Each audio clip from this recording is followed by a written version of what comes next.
Welcome. And last week we had a great show. If you missed it, we were talking about feeling and what to feel, and even more than that, how we can develop feeling. Because sometimes we think, well, if I'm learning how to love Krishna and I don't love Krishna now, then how can I have feeling because I don't love him? So it was a very interesting topic, and I think it was very helpful what we discussed, and I want to continue that discussion.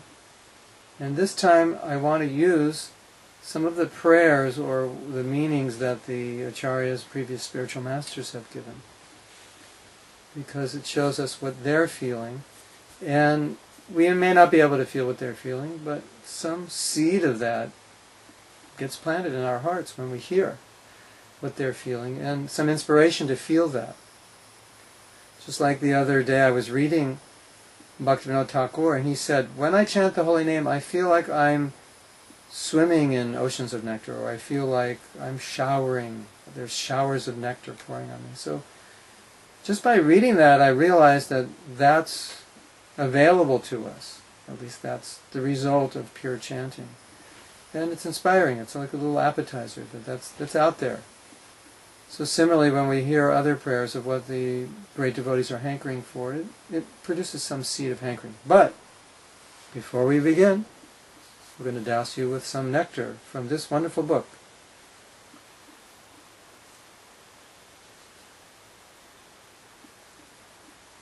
Can you see it?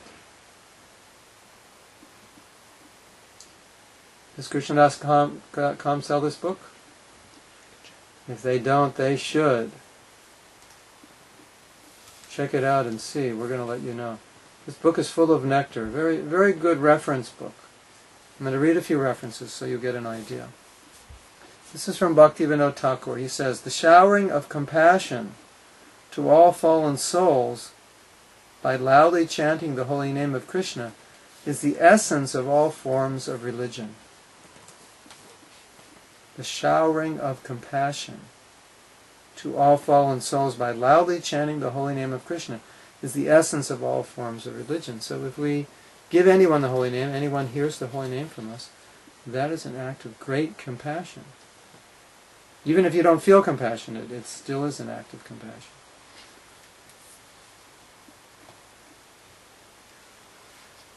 Chanting the holy name is the essence of all bliss. So here, spiritual life is said to be eternal, full of knowledge and bliss, but the holy name is the essence of that bliss.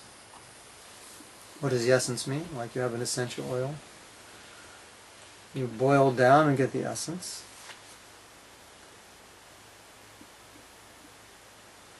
The Lord has personally positioned chanting His holy name at the very top of all devotional activities.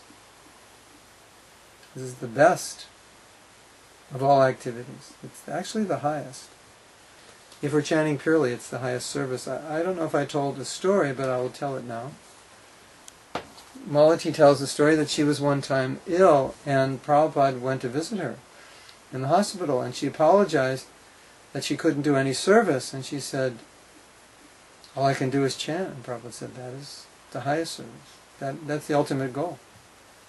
So it's the highest of devotional service. Now, what I would like to do, so we can get more in the mood of what it means to pray, what it means, what we should be feeling, what we should be thinking, what we should be aspiring for while we're chanting. Last week we discussed the question, should we think? Because we should just hear the mantra. But hearing the mantra, only hearing the mantra doesn't mean that we're not going to feel something, or on a more subtle level, thoughts don't just disappear, but there's a petitioning to the Lord. So this, what I'm going to read, is from, I believe, a translation or the meaning of the mantra given by Gopal Guru. No, excuse me, Dayana Chandra. And this is from Sri Gora Govinda Govindarchana Smarana Padati. So he goes through each part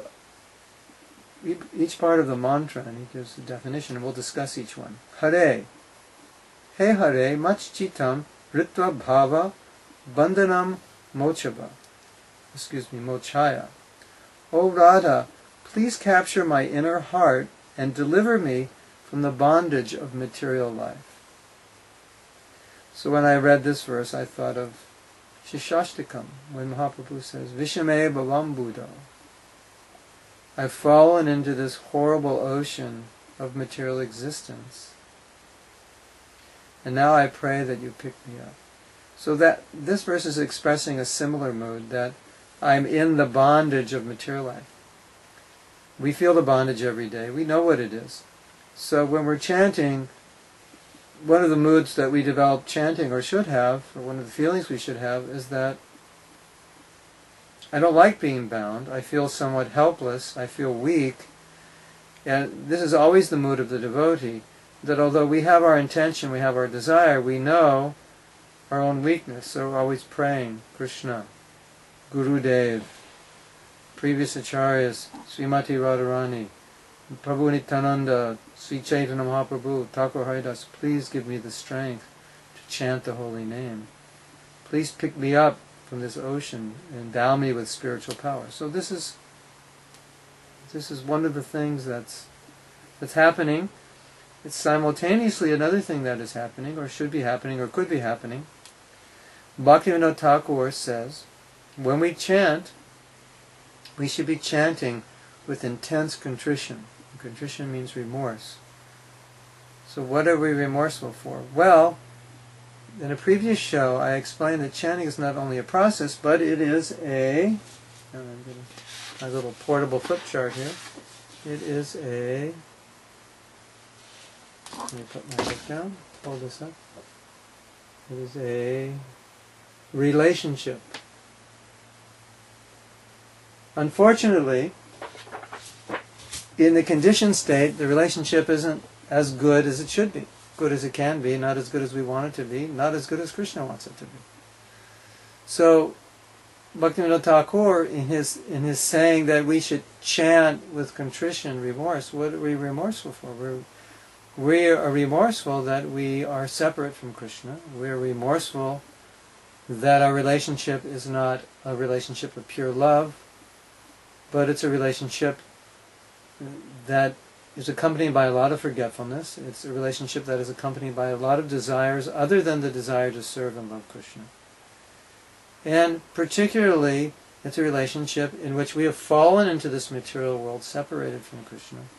And now, we want to reestablish that relationship. If you break a relationship with someone, you do something to disturb a relationship, you feel remorse, and when you want to reestablish a relationship, then you go to the person. And you feel somewhat remorseful, and remorse means you want to make it better. That's the idea. So that is a powerful mood, I think, which we can all relate to, because we all feel in this world fallen, separated from Krishna. We feel this ocean, this horrible Vishame Bhavam Buddha, this horrible ocean around us all the time, every day. And please pick me up and place me as what? As an atom at your lotus feet. This is our desire. Let me establish the relationship. That's our prayer. I want a relationship. I know Krishna, I want a relationship with you. I want a pure relationship with you. Please allow me to have that. Please give me the strength to always pursue that. So it's a very nice mood to enter into, okay? Now, Krishna. Hey Krishna, Machchitam Akarshaya. Oh Krishna, please pull my heart to you. This is getting more intimate. Here the first hare is, oh Krishna, Radha, I'm in bondage in the material world. Pick me out of this material world. And now, going deeper in the relationship, Krishna, pull my heart to you. My heart, it goes to so many things. So many things. And a devotee really wants his heart to go to Krishna. But because we're weak, because that always doesn't happen, therefore the prayer is, Krishna, give me the strength so I will be attracted to you. So my heart will always go to you. So heart, using the word heart, or meditating on heart while we're chanting, is very, very powerful. It's a relationship. My heart. What is that? What's my feeling, my emotion, my love, or whatever love I potentially have. I think in our state, when we're practicing sadhana, we can relate more to feeling than to actual love. So my heart, it's what I'm feeling, let me feel it for you. Just like Kunti is saying, let my attraction be drawn to you and not to anyone else. So we can also enter that mood. When we say heart, let me feel for you what I'm feeling for so many things in this world. I'm in a foreign place here. And I want Krishna, I want you, Krishna, but there's so many things that are pulling me away from you. So with the same attraction, just like Rupa Goswami says, with the same attraction that a boy has for a young girl, or a young girl has for a young boy, I would like to have that same attraction for you.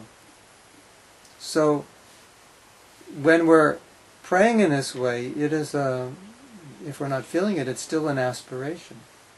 Oh Krishna, let my heart be drawn to you. It's such a nice aspiration, even if you don't feel that close to Krishna, even if you don't feel worthy of praying that, but just to offer that prayer or meditate on, that's what Krishna, when we're chanting the Mahamantra, that's what it means. Bring my heart closer to you. A very sweet meditation. Okay, the next Hare. He Hare, Swamadhurjena Machchitam Hara. O Radha, please steal my heart with your sweetness. Our heart is being stolen. It's constantly being stolen with the sweet things of this world. The sweet sounds, the sweet sights, the sweet memories, the sweet relationships. Oh Radha, please steal my heart. What a nice prayer. Just come, my heart is yours, just take it. The devotee thinks, Krishna, Radha and Krishna, I exist for your pleasure. So you just come, take my heart. Take my body, take my senses, take everything. They all belong to you, but more important for the devotee, take my heart. That's what I really want you to take. I want to give that to you. You can just steal it. It's yours. Come and take it anytime you want. Please, I beg you. Hare Krishna, Hare Krishna. Take it. Let me give my heart to you. Otherwise, I give it to so many other things, which I really don't want to give it to. Oh Radha, please still my heart with your sweetness. So how does Radharani steal the devotee's heart? Radharani is the compassion, the compassionate side, the female compassionate side, the sweet side. And we depend on that sweetness. And everything about Radharani is attractive to the devotee. And that sweetness, that attraction, we want that attraction to steal our heart. Krishna, Hey Krishna, Svabhakta Dvarabhajana Jnana Dhanena Machchitam Shodhaya. O Krishna, please purify my heart by giving me, through your devotees, knowledge of how to worship you. In other words, as we're chanting, we can be thinking, Krishna, please guide me from within how I can please you, how you want me to serve you. And this is, we can take this in a little broader sense, because each of us has a God-given talent, or many talents, and we all have particular inspirations, although we may not be aware of them, or fully aware of them, or connected with them, but they're there.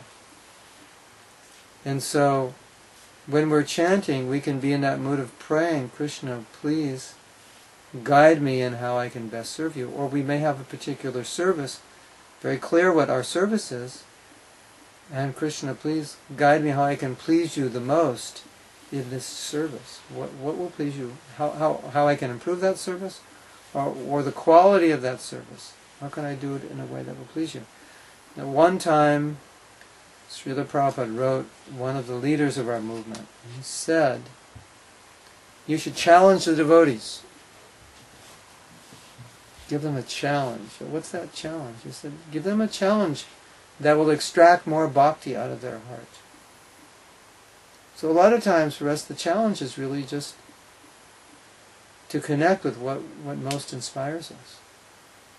And if we're doing some service in a mediocre way, and we're not trying to do it in a dynamic way, improve it, get out of our comfort zone, do something greater than what we think is possible, then we're not truly inspired in that sense, as Prabhupada wanted us to be inspired or challenged.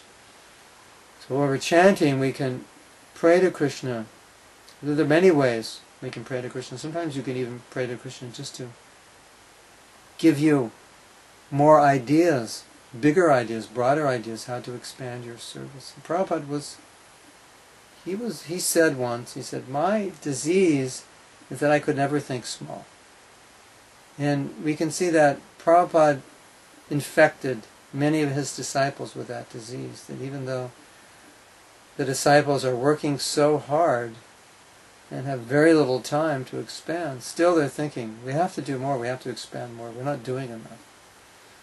So many of us have inherited that disease. And Prabhupada was thinking of the world. He wasn't just thinking of India or just America, he was thinking of the world. So we could understand that in Prabhupada's heart, he was always praying to Krishna how he could bring Krishna consciousness to the whole world, to every single person. That was Prabhupada's ambition. How every person could become Krishna conscious. So, in our chanting, that prayer, that mood should be there, Krishna, how can I please you? And not only in terms of how I can expand my service, or how I can better the quality of it, but just in my very existence also. How can I be of pleasure to you in my existence? And it's very nice also to think, as I mentioned last week, when you're chanting, think I'm chanting for Krishna's pleasure. That's why I'm doing this. Sometimes we're chanting and we're just thinking, I'm chanting to get a certain number of rounds finished. And we may not even be thinking I'm chanting to please Krishna. So how can I be of pleasure to Krishna? Well, I can be of pleasure to Krishna by chanting his name. I just have to be conscious that that is pleasing to Krishna. And I can be of pleasure to Krishna in so many ways in my life, even in simple ways. In my work, in my family, and how I do so many things. I can be of pleasure to Krishna. So we can pray to Krishna to reveal how that's possible. It's a nice meditation. Okay. Now we go to the third Krishna. So we've got Hare Krishna, and now we're going to the next Krishna. Hey Krishna, Nama Rupa Guna Liladishu Manishtam Kuru. O Krishna, please make me steady in devotion to your name, form, qualities, pastimes, and such. Steadiness, nishta. Wouldn't it be nice if we all fluctuate to some degree in our bhakti and our sadhana. We think of a time when we were the most determined, the most steady, the most fixed in Krishna consciousness. I think we've all experienced it. Sometime we kind of feel infallible for a few moments, a few days, a few hours, a few weeks. We just feel like, I've got Krishna's mercy, I've got his protection, I'm doing well with my sadhana, everything's going nicely. So wouldn't it be wonderful to always be in that mood? So we can pray to Krishna in that mood. Krishna, please help me to become steady. In other words, what Dhyanacharya is explaining here, Dhyanachandra Goswami, what's he explaining here? He's revealing to Krishna his aspirations. One of his aspirations is to be steady in bhakti. So, whatever aspiration you have in bhakti, that expression can come through in the form of the Mahamantra, that you're asking for that. Here he's asking for steadiness. Steadiness is, of course, important for all of us. Krishna, please make me steady. What does he say here? In devotion to your name, devotion to your form, to your qualities, to your pastimes.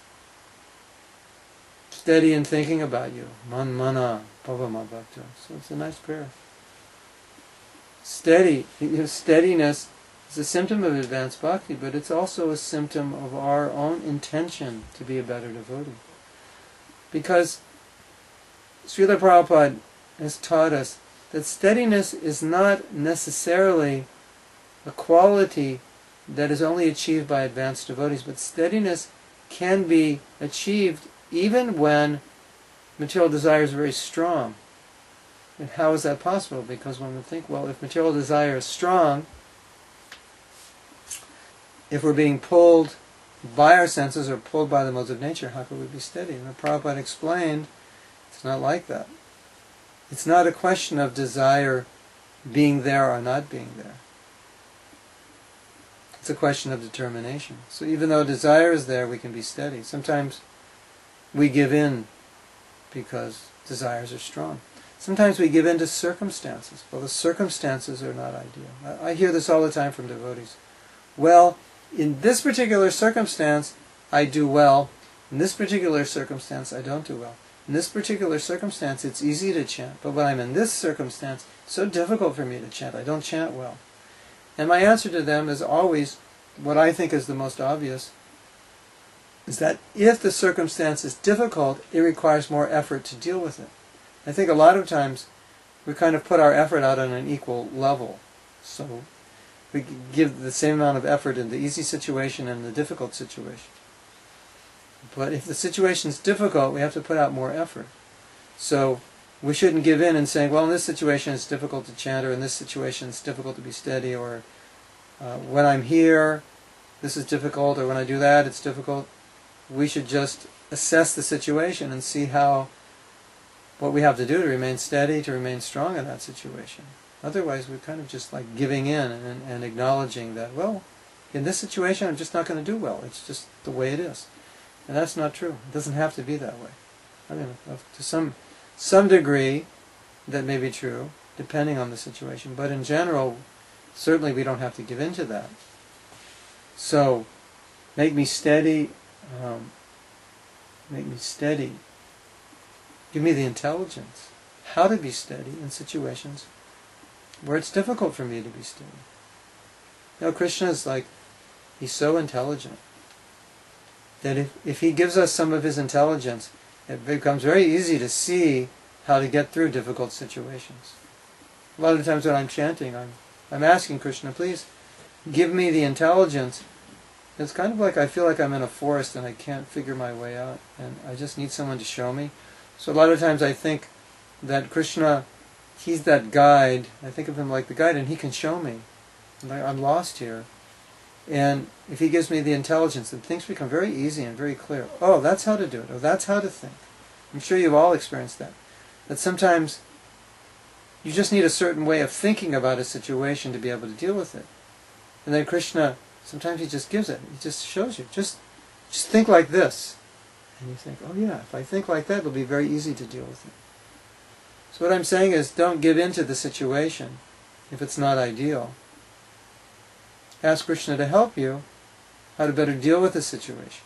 And that was how Prabhupada taught us. When a devotee expressed weakness, Prabhupada would say, why are you giving in to your weakness?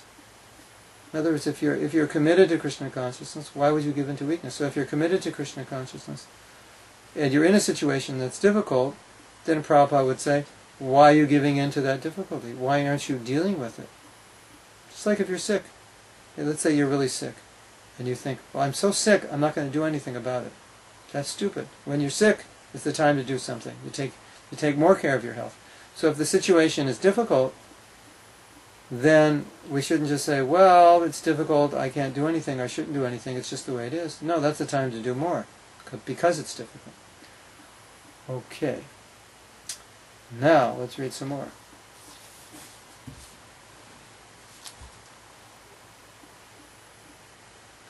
Oh, hey Krishna, Ruchir bhavatu me, Ruchir bhavatu me.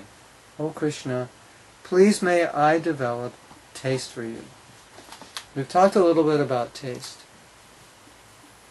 And it can seem, a prayer like this can seem quite self-centered. I just want to taste. And we see this a lot in prayers to devotees. They're praying for taste. When will that day come when I'm tasting the holy name? When will I be crying? They're looking for various ecstatic symptoms. When will that day come? Taste is a symptom, ruchi. It's a symptom of advancement. So when a devotee is saying, when will that day come when I get taste? Number one, it's like asking for, just hankering for any form of an advanced level of bhakti. When will that day come? I want that. That's the desire of my heart. To express that desire reinforces that desire. That's why it's so nice to think like this, because when will that day come when I have taste reinforces my desire for taste. Now, when will that day come when I have taste? It's actually very simple to understand this. Krishna is attractive. And in a pure state, the soul is attracted to Krishna. So naturally, in a pure state, a soul in relationship with Krishna will be experiencing great pleasure. Far greater pleasure than anything we experience in this world. So because Krishna is attractive, if I am praying, Krishna, when will I have taste? We could translate and say that, Krishna, when will I become pure enough that I am attracted to you? Attracted to seeing you, attracted to hearing about you, attracted to chanting your name. So we don't necessarily look at it as a selfish thing. A lot of times we're chanting and we're not tasting anything. And that is generally a symptom of something's wrong. We're not concentrating. Could have been something we did previously in the day or the other day that is hurting us, having a negative effect on our bhakti. But I think we all understand that when we're chanting and there's some taste, that, okay, things are going well now. I'm doing something right, or I did something right yesterday. I'm reaping the results of something I've done right, either previously or while I'm chanting. So by saying, Krishna, when can I have a taste? Another way we can look at it is saying, Krishna, when will the disease, like Prabhupada says, jaundice, when there's jaundice, there's no taste, sugar is bitter. So when will the disease of material life subside? And therefore, when I chant your name, I feel something. I taste something that's relishable. I like doing it. When I hear about you, it's pleasing. If you love somebody and you don't like hearing about them, it's a paradox.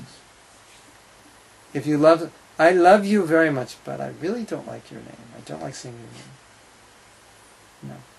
No. If you didn't like their name, you probably wouldn't fall in love with them. There's a beautiful girl. What's her name? Her name is Piccadilly Circus. Well, maybe you like that name. Let's say it's a strange name, but just the name that you just didn't like. It would be hard for you if you had to call her that name. So, if you love me, love my name. You don't love. So, because Krishna is not different than his name, it's even a deeper thing. How can we love Krishna, be attracted to Krishna, and not be attracted to his name?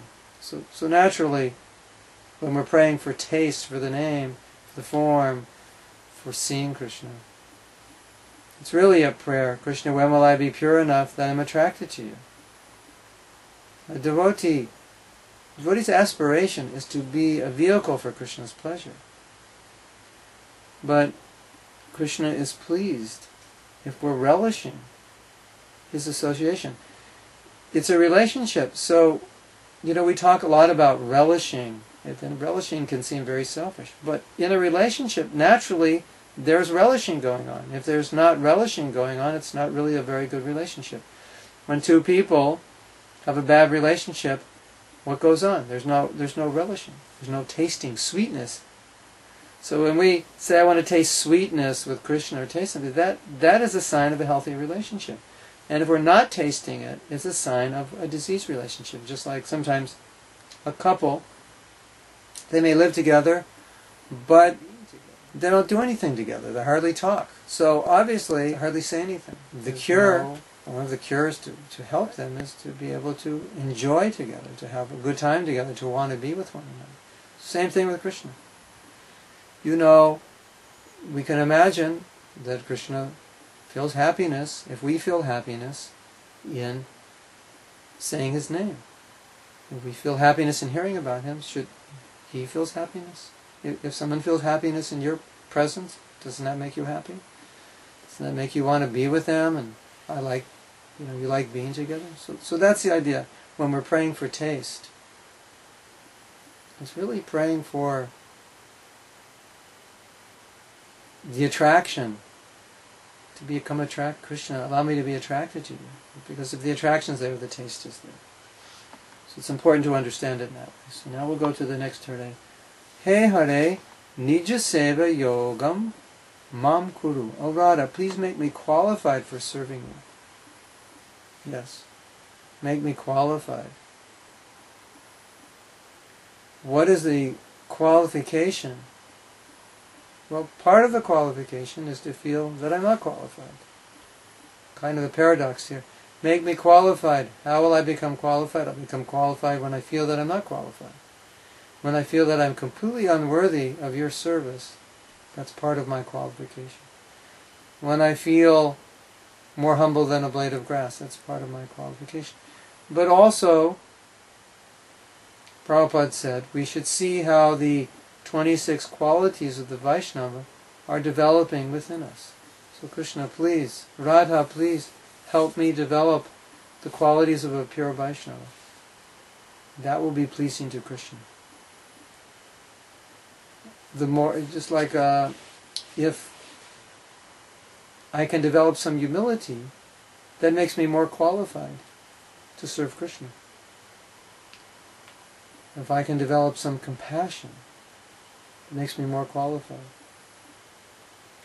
So it's interesting to look at our lives, look at our behavior, look at our character and qualities, and evaluate those qualities in relation to how Krishna conscious I'm becoming. Sometimes we can evaluate our Krishna consciousness in a very limited way and not consider all the things we do during the day or how we are manifesting or not manifesting Vaishnava qualities. We can neglect to see them. Perhaps we speak harshly to someone or we're not kind to someone, but we chanted our rounds well that day, so we feel, well, I'm doing well, I chanted my rounds nicely, they were good rounds. And we don't recognize that, well, I didn't treat someone so nicely. That's not proper. That's not a symptom. Excuse me. It's not a symptom, a Vaishnava symptom, a symptom of quality of a devotee. Krishna says in the Gita, a devotee speaks sweetly, kindly. He doesn't agitate people by his speech. Often we may agitate people with our speech. And it doesn't even dawn on us that we're doing that I should be seeing how am I acting as a devotee. So Radha, please make me qualified for serving you. So many qualifications are required for serving in. Serving Radha also means serving the Guru, serving the other Vaishnavas. Radha. And we approach Krishna. Radha is the representative of the Guru, serving the Guru. And serving the Guru means to serve the servants of the Guru. So, to become a servant of Radharani, it's not easy. She's very kind, but we should never think that's a cheap thing.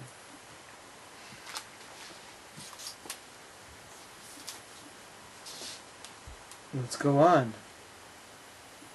Hare, hey Hare, swa prishtena saha swabishta lilam shravhaya. Oh Radha, please tell me of your cherished pastimes with your most beloved Krishna. Okay, this is getting a little intimate here. But how can we understand this in relation to our level of bhakti?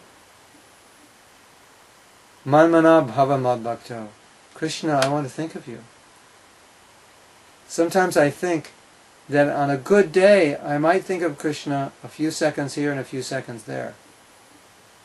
If you actually think about it. See, how much time am I actually thinking of Krishna's pastimes? I joke with the devotees. I go up to them and say, Prabhu, what pastime are you thinking of right now? So then they have to pretend like they were thinking of a pastime.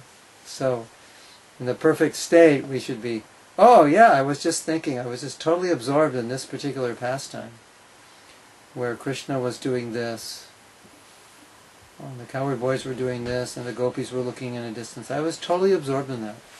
Yeah, right. Right? That's what you think about at work, right? When was the last time you were completely absorbed in Krishna's pastimes? When you were driving down the street, when you were at the grocery store, when you were at work. Of course, if you have kids, they tend to be more absorbed in Krishna's pastimes. So if you're around them, you have a better chance of hearing the Leelas of Krishna. So, this prayer, Radharani, please tell me of your cherished pastimes, of your most beloved. At least we can be in the mood, Krishna, please help me think of you. A little more than a few moments a day. Srila Prabhupada wrote me a letter which really scared me in a sense. It embarrassed me, it scared me, what was I feeling when it kind of astonished me.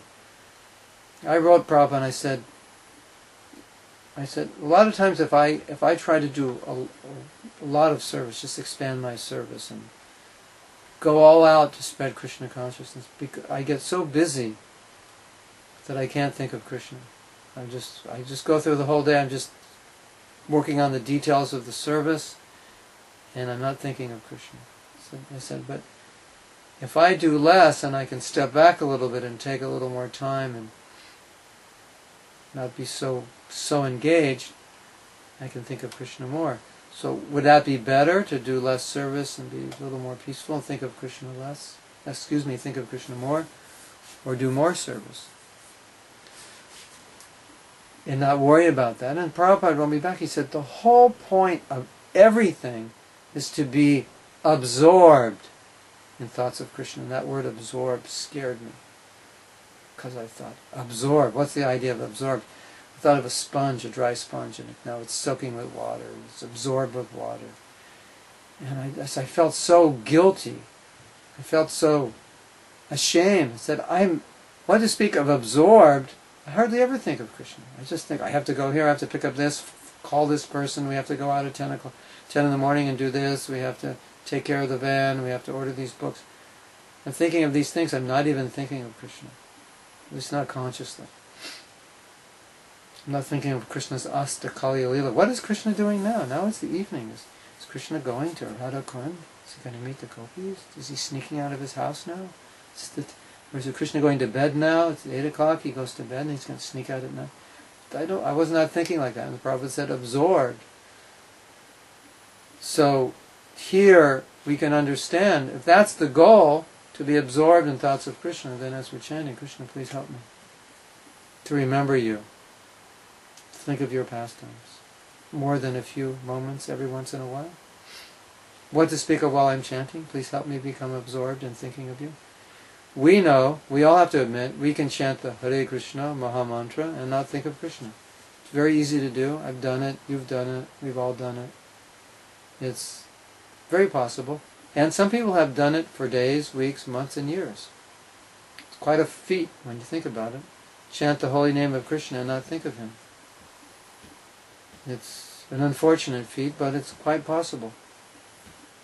So, to pray to Krishna, to be able to be more absorbed in thinking of him is important. So now we go to Rama. Hey Rama, prashtaya saha svavishna lilam mam shravaya. O Rama, please tell me of your cherished pastimes with your most beloved. Same thing. Also, a devotee has the desire to understand the desires of Krishna. What does Krishna want? Sri Chaitanya Manobhishtam, the mind and desire of Mahaprabhu. A devotee wants to understand, what does Krishna want? What does Krishna want from me? So when we talk about intimate pastimes, that's also, as we were saying before, Krishna, how can I better serve you? Krishna, what do you want from me? What is your desire from me? What am I supposed to do? Hare, he Hare, swaprashtena saha swabhishta lilam darshaya. O Radha, please show me your pastimes with your most beloved. Hey Rama, now we go to Rama. Hey Rama, prashtaya saha swabhishta lilam mam darshaya. O Rama, please show me your pastimes with your most beloved. So these are all prayers to become absorbed in Krishna's pastimes. Rama, hey Rama, nama rupa guna lila, smaranadishu mam yojaya. Oh Rama, please engage me in such services as remembering your name, form, qualities, and pastimes. Here, going to remember it. So I think this is really important for us, because I know, if you're like me, then you may think that remembrance is not, it's not a big thing. It's not important. But actually we can see that the way this world works, we become attracted through attachment to physical, sensual objects. Krishna says that. So it's all about the mind and where the mind is pulling us. They say that the mind is like a field, and whatever you plant in that field will grow. So if we plant thoughts of Krishna, then more Krishna grows. If we plant thoughts of sense gratification, more attachment to sense gratification, or attachment to things other than Krishna grows.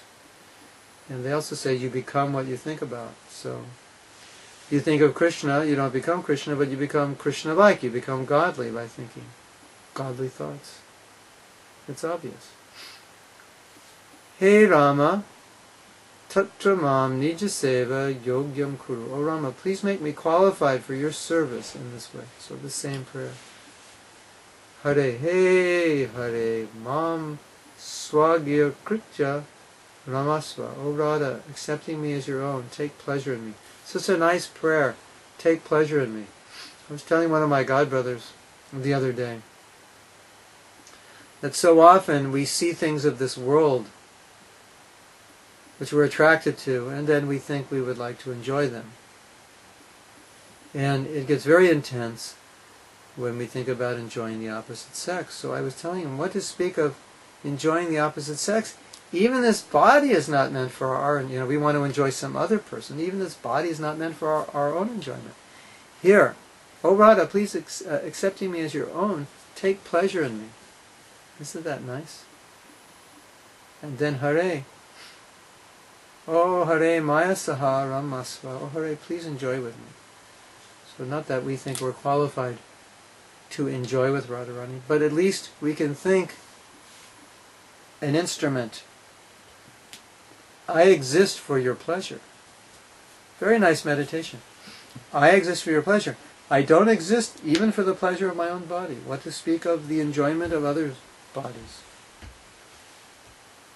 My eyes do not exist for the pleasure of seeing beautiful sights. My ears do not exist for the pleasure of hearing beautiful sounds. My sense of touch doesn't exist for the sense of touching nice, soft things, gratifying things. My eyes exist to see Krishna. Just like in the Bhagavatam it said that your eyes are like the plumes of a peacock. Your ears are like the ears on a snake.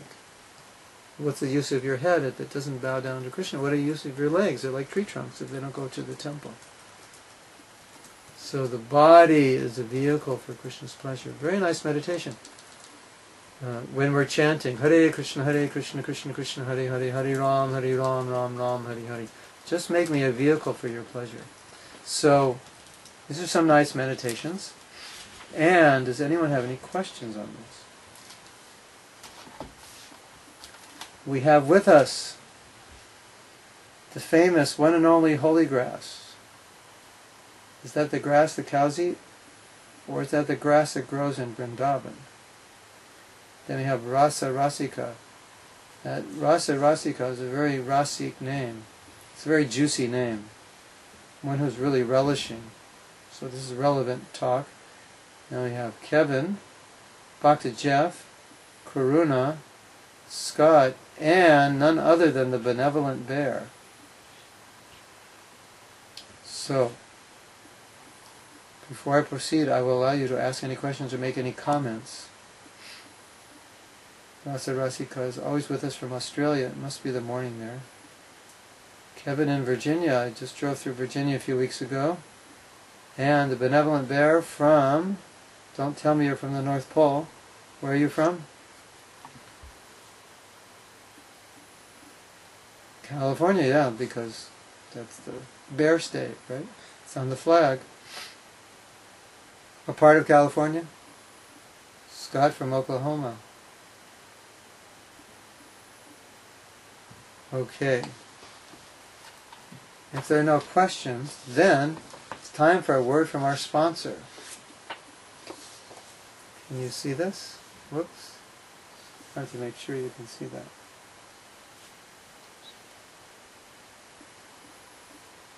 Okay. On the top is my website where you can find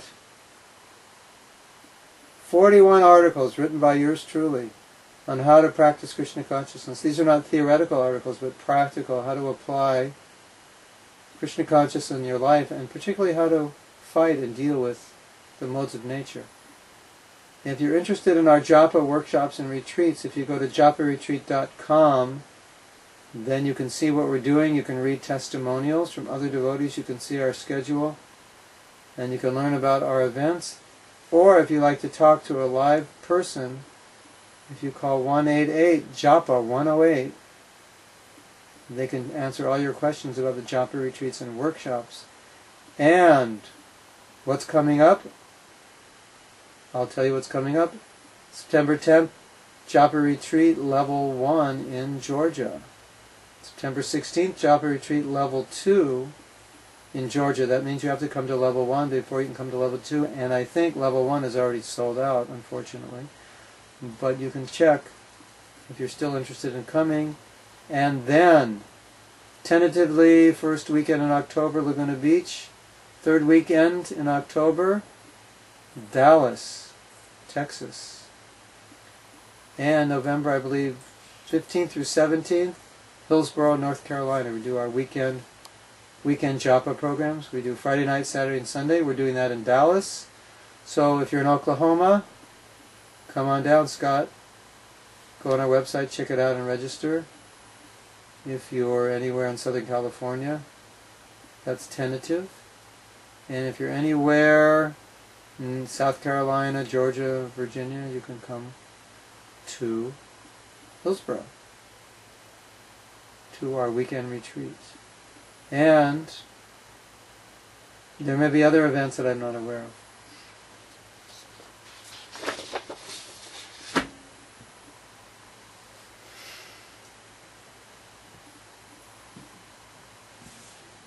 Okay. Holy grass. Yes, Tulsi is the holy grass. Okay. And then bluegrass music. Yeah. Okay.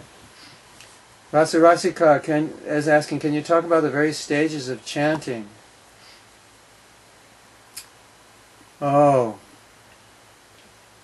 Well, Nishta, that's a stage of bhakti, not a stage of chanting. Generally, stages of chanting are, we have the offensive, we have the clearing, and then we have the fenceless. Of course, there are different levels on that.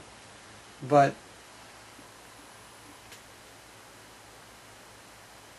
as far as a general explanation of the stages of chanting, the difference between offensive and clearing stage is that you're making an effort not to be offensive, to clear out offenses.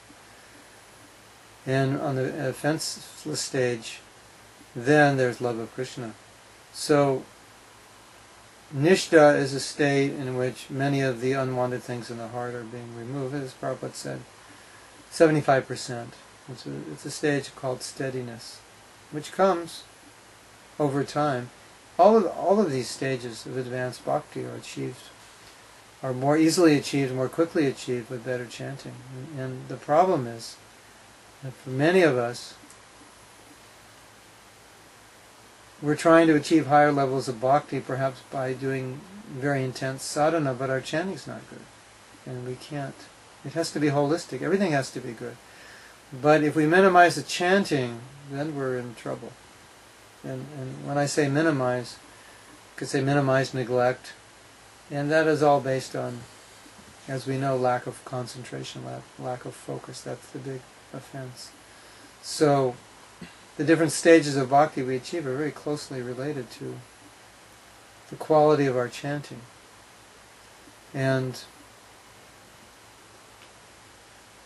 if our chanting is done properly, then that stage of nista will come where we're more steady in bhakti, where we're less alert or the allurements are less attractive, or even if they are attractive, they don't have power over us. So we can be steady. We can do what we want rather than do what the mind dictates. So when we are more befriending the mind, more in control of the mind, that would be, we can consider we're on the stage of nistha. I don't know if that answers your question, but stages of japa. Well, I think the thing about stages of japa is that they can come and go based on the quality. You can have a few rounds that are really good, and then a few rounds that are really bad, or a good day, a bad day, a good week, a bad week. So I can only speak here from my experience, that I think these stages are evolving around stages where we achieve more focus, we achieve more awareness, more feeling in our chanting. And particularly I think the most notable thing is the taste, the desire to chant. As I said, one of the symptoms of taste is when you finish your rounds, you don't want to stop. 16 is not enough. For a lot of us 16 is difficult. But when there's taste, 16 is not enough. Just like when you're eating, sometimes it's so good, you're hoping that you don't fill up too fast because you want to eat more of it. You ever had something that's so good, and then all of a sudden you get full, and you're thinking, oh, bummer, I'm full. I wish I wasn't full, because if I were still hungry, I would eat more of this. But at a certain point, it's not enjoyable anymore. So, taste is, as Rupa Goswami said, I wish I had, what did he say, hundreds, thousands, millions of mouths? Because I have such a taste, it's so tasteful, I could taste it with millions of mouths. I think that's really symptomatic of an advanced level of chanting. And I don't think it takes a lot to get there. I think young devotees can get there just as, maybe not just as easily, but they can get there quite quickly. And I think older devotees can lose their taste almost as easily as a younger devotee can get it by neglect. So generally we think of stages as you get there and you're safe, and I think that's a very unsafe way to think, that I got to this stage. And I think a lot of us think that way. We think, well, I've been chanting for a while, so I've got some momentum behind me, so it's okay if I don't chant so well, or if I slack off, or I don't try so hard. But you'll find if you think that way very shortly, it'll become more difficult to chant, and you'll see the effects in your life. So, if we're talking about stage, I would say a more elevated stage of bhakti, of chanting, is number one, you're taking it more seriously. You're more aware of what's going on while you're chanting. What is the meaning of the mantra? You're more prayerful in your chanting. I think this one is very important, because if you study, like what we have just studied, this prayer, if you study the prayers of Bhaktivinoda Thakur, and how he's approaching the holy name, and how he's praying to the holy name, you'll see there's a lot of intense prayer in the chanting, a lot of petitioning to the holy name. Uplift me, help me. When will that day come? When my heart is melting, the tears are coming from my eyes. There's a lot of this hankering for a higher state of bhakti. So that's symptomatic of a more elevated state of japa. What we see in poor japa, or what we could call lower stage of japa, we tend to see apathy. Apathy, boredom, distraction. Japa becomes more of a duty, more of a chore. It kind of comes out of the relationship with Krishna and just becomes a process to finish. So the more it's relational, the more we're giving our heart, the more we're on a higher stage of japa. But again, we should never think that's a permanent stage. And then, of course, if you achieve higher levels of bhakti, naturally your chanting achieves a higher level, because there's more affection in your chanting. And your heart begins to melt, the stage of bhava. And then you get to this point where you just want to keep chanting. And at that stage, there's so much bhakti in your heart, you'll make other people want to chant by being with you, by seeing you. I don't know if that answers your question, but it answers someone's question. When we go beyond our offenses, what can we look forward to? A lot of crying. Did I tell that story that before Prabhupada started ISKCON, when he was living in Radha Damodar, often people would come to visit him and they wouldn't want to disturb him. He was doing something important, so they would look through the keyhole of the door, or they'd look through the window and see what he was doing. And many people, different people said this, who all did the same thing before knocking. They looked, he said, often we would see him chanting japa and he'd be crying. Could you imagine? You just pick up your beads, you start chanting, and you have so much love and affection for Krishna. You're just crying. You're tasting so much of the beauty of Krishna through his name, the beauty of that relationship. You know, sometimes when people become so happy, they cry. I don't know if you've ever experienced that. You have to be pretty happy to cry. You know, you can imagine like a sister or brother, your mother, your father, your daughter, your son. You thought they were dead. You got a report that they were killed in an accident, and then, an hour later you got a report, well, that wasn't your son, it was a mistake. It was someone else's son. You'd be pretty happy, right? You'd probably be crying, you're so happy. So, I mean, it's hard to imagine what Prabhupada was experiencing, but I think another thing we can experience when we come to the offenseless stage is that the whole material world appears insignificant, because that's what Bhaktivinoda Thakur said. There's nothing more in the three worlds in the holy name. So that means he's experienced the holy name as the most significant thing, and the rest of the world is just the material world. You know, we think things are significant. They're significant people, like movie stars, rock stars, politicians. They're significant people. And we think their lives might be significant because they live in big houses and fly on private jets and can buy anything they want and can hire anybody they want to do anything they want. So we might think, whoa, these people are big people here. And they live in beautiful homes that drive beautiful. Wow, I've never driven in a Ferrari or Maserati. That would be interesting, right? It's like $300,000 car. Can you imagine what it's like to drive in a home? You can get a really nice home for $300,000. So for $300,000, the car must be awful nice. So all these things, like, they can become significant for us. Hey, did you just hear what's going on? If you like to ski, in the winter, there's a big new snowfall, powder snow, this ski resort, it's happening, let's go. It's like, wow, it's significant. Or if you're a surfer, the surf's up, waves are good, it's significant. You young boy just met a young girl, it's a significant relation. So many significant things in this world. Tomorrow, you go to work, it's significant. You're starting a new business, it's significant. We're going to make a lot of money, and then we can do this and that. It's all significant. I think when you actually get a taste for the holy name, it's the whole world just kind of like shrinks. And none of that's really that significant. What's significant is this relationship with Krishna. It's like really significant. More significant than what Madonna's doing next week, or where her tour is, or what the latest movie out that all your friends are telling you is so good that you have to go see. Yes, it's just this world is like, it's like never ending. There's always something new going on. That's significant, quote unquote, right? So I think that's something to look forward to. That Krishna consciousness will become way more significant than anything in this world. Okay. The mind wanders during any meditation. So as long as the will to truly chant is there and you make the effort to refocus, does that mean it won't be offensive? Yes. Exactly. It's not offensive. The mind will wander. What's offensive, we could say is offensive, is you don't catch your mind. You just let it wander.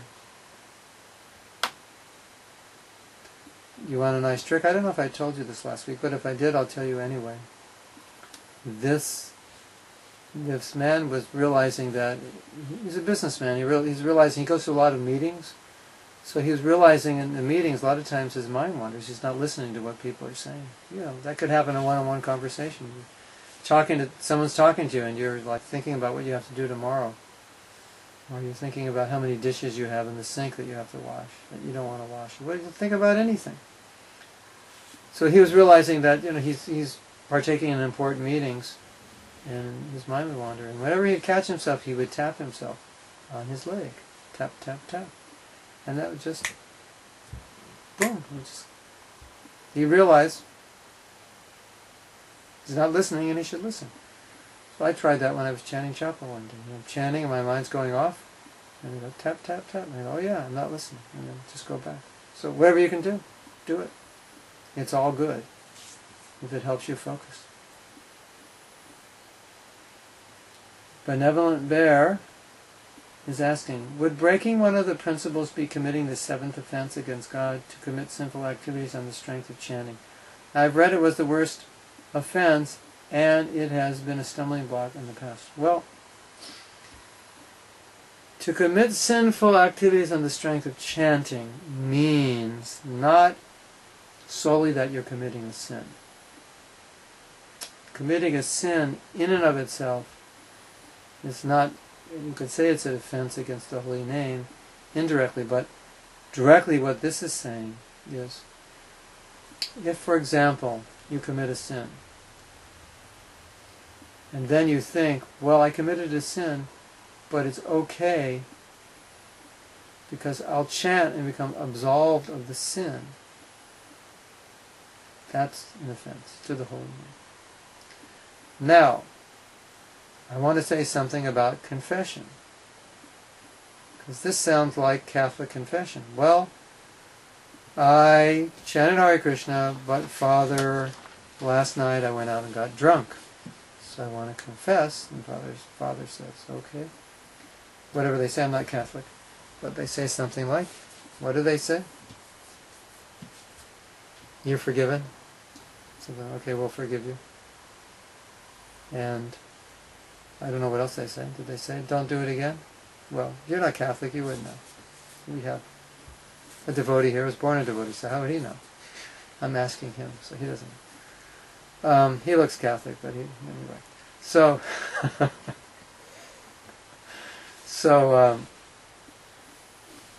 now I want to say something about that. There was one scholar who studied our movement, and he said, amongst all the religious movements, religious philosophies, traditions, yours is the best, but there's one thing you're missing, and that's confession. You don't have anything about confession. So devotees tend to look at confession like, well, that's a cop-out. But we don't want to do confession in this way. Okay, I did something bad, I got drunk last night, or, I went out with this girl and it was a big messy thing and I shouldn't have done it. We don't want to just think, okay, but now I can chant Hare Krishna and it's okay. It's not okay, and we should never think it's okay. But to go to Krishna and say, Krishna, to go to one's guru and say, Krishna, I did this, I regret it, I'm remorseful for it, I lament for it, with the mood that I don't want to do it again, it's a different thing. That's proper. And we should do that. If you've messed up, then confess it. Say, I confess this, I reveal this, I did this. Krishna, I did this horrible thing. Gurudev, I did this horrible thing. And I pray for your mercy, and so I don't do it again. I don't want to do it again. But if you think, I did this horrible thing, please forgive me, and then you go do it again, please forgive me, go do it again, that's what this offense is. Prabhupada said, Krishna will forgive you once, twice, but not more. You can't, in other words, you can't continually do it and think Krishna will forgive you. If you're trying your best not to do it, sometimes you fall, that's different. So Karuna is from New Goloka. Oh, we're going to see you in November. Ravin Jai, Hare Krishna. Benevolent Bear. That makes things clear for me. Thank you. Yeah. So it's kind of like, let's say, Benevolent Bear, you mess up. You could go to Krishna and say, Krishna, Gurudev, I messed up. Whatever reaction is there, give it to me. Or as Bhakti Tirtha Maharaj says, whatever I need to learn, whatever I need to learn, and put me in a situation that will teach me that. Whatever it is, Krishna. Like slap me. This one devotee, he was, before he became a devotee, he said that he was kind of a handsome guy, had a lot of girlfriends, taking a lot of drugs, had a lot of money. He was in an industry where there was a lot of women around and drugs around. But he started becoming a devotee. And he wanted to chant 16 rounds. And I think he even was sometimes chanting 16 rounds. And then he would fall down. And he was going back and forth like this. So something happened. It's a long story, but anyway, a bunch of guys beat him up. His girlfriend arranged that these guys would beat him up. I think he had left his girlfriend or something, or wasn't nice to her, or whatever, or she didn't like the fact that he was becoming a devotee. So I think like 3 guys attacked him, and he realized he said, as soon as that happened, I realized that Krishna sent these people just to straighten me out. He said at that point, that was it. He gave up his drugs, illicit sex, everything. He became steady in bhakti. He moved in the temple. And he totally accepted that was what Krishna wanted. I'm not saying you might not want to go to the deity and say, Krishna, send some thugs to beat me up in a dark alley, if that's what I need. But then again, you might. If you're really battling with some problem, you might say, Krishna, whatever it takes, just do it. Just, help me. Like Bilba Mangal Thakur, he poked his eyes out because he was afraid he'd get into trouble. So, Ravin Jai is from Jakarta. Oh, welcome. Welcome to Alachua, Florida. And but now you're in Melbourne. Welcome to Melbourne. It's winter there. That's not a good place to go to holidays, is it? Isn't it nicer in Jakarta? Anyway, it's nice you went to the temple. So now it's 9 o'clock. Unless someone has some pressing question, we will end this session. I will give you another minute to see if you have anything else. And I will talk a little bit while you're thinking. And I just wanted to emphasize in this session what we were doing was to connect feeling to chanting, and feeling connected to our desire to come closer to Krishna, our desire to show Krishna what's deep within our heart, what are our deep aspirations, or the aspirations we may not even have, but we know we should have. And to show Krishna, I want to be an instrument of your pleasure. I want to live for you. I want to know what you want from me. I want you to take my mind, still my heart. These are all wonderful ways to pray. So, thank you all very much. And we will be here next Tuesday, and we will continue this discussion. Hare Krishna.